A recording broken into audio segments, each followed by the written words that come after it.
आई वडील तसेच मतदानास पात्र असणारे नातेवाईक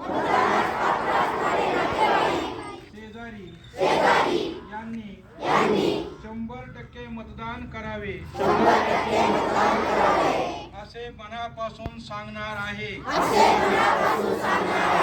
कारण त्यांच्या मतदानात माझ्या भविष्याचे हित दडलेले